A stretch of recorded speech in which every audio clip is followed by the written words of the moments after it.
Who is Sherry Schaefer? Depends on who you ask. I get a lot of different answers. I think I'm just a simple country girl.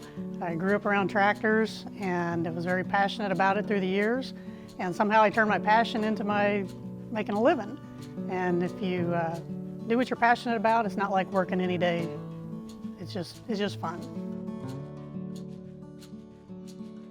Why did I start Heritage Iron Magazine?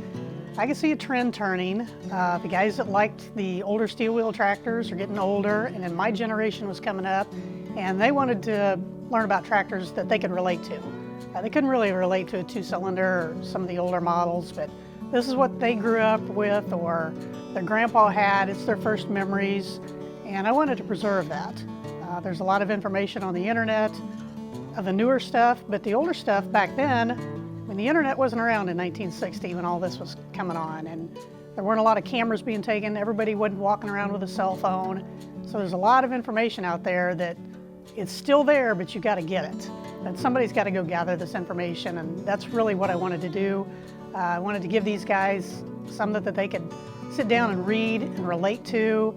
They could take them back to that easier days of farming, whether it was sitting on the fender with grandpa or just going out for a long day and on a cool night when you're sitting on the tractor and you can feel the heat coming off the muffler and just giving you that warm feeling and the feeling of horsepower and the dirt rolling over behind you.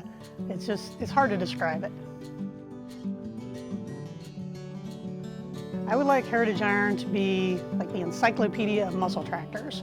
I want it to be the one place where you can go, and if you're looking for information, even if it hasn't been printed yet, ask me, I'll find it. We wanted to give people a place they could go and get back to those old models and relate to them.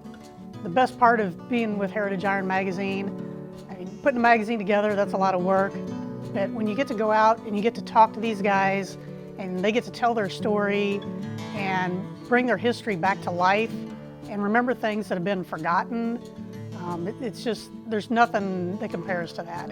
I love meeting the people, finding the people that had a lot to do with history and really changed agriculture.